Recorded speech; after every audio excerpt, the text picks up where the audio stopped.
Grace, power, and ease of use. A reliable and loyal ally for you and true horror for your enemies. Yes, we're talking about the venerable line of Panzerkampfwagen 5 tanks, more commonly known as the Panther. The gorgeous Panther tank comes in 4 modifications: A, D, G, and F. Their main differences are varying armor thickness and engine horsepower. The engine of any Panther is mighty, indeed.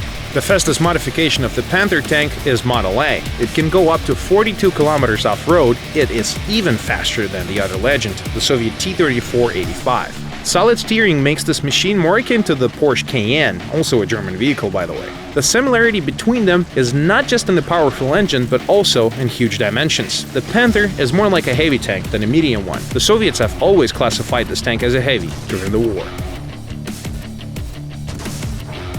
Let's take a closer look at this beast. For comparison, here is the original Tiger, and here is the Panther. Unlike its heavier cousin, the German medium tank does not look like a square box. The Panther is elegant and attractive looking, well, at least if compared to most other German tanks of the time. The armor is not as thick, but decent enough not to lose the tank in a single hit.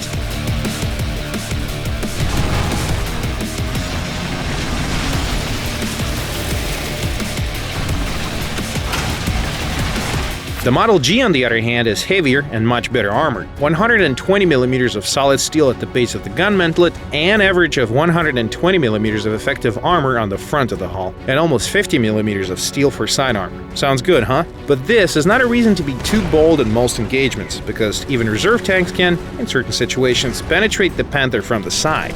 A close-up encounter with a AAA is so gruesome that we would have to rate this video with an R, so we'll skip that part. Otherwise, the tank is rather tough, as long as you use cover and don't tempt a fate when you don't have to.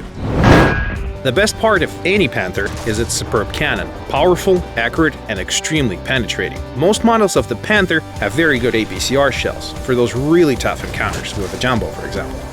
The regular explosive AP round is also good, but a 75 caliber cannon does not allow a sizable explosive payload to be fitted inside the shell when compared to larger AP shots of other guns. But the explosion of a Panther's AP is enough to neutralize at least a couple of the enemy crew. It is more than enough to destroy an IS-3 tank with a side attack, mind you. Need to wreck a Pershing? That's no problem either.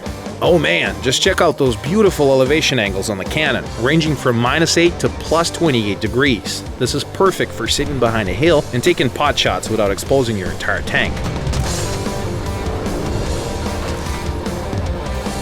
Some say that Panther is on par with its Soviet and American counterparts. This is mostly true, since the era of explosive combat between the Soviets and Germans is long gone. With the US tank hunters totally annihilating anything in their path, many German-loving players have switched to heavier machines like Tigers and German SPGs. The Panther is now more of a support tank, a silent hunter that attacks its enemies from the flank to deliver one precise and deadly blow to the side, or to perish tragically should it be caught in the enemy's sights at a bad spot.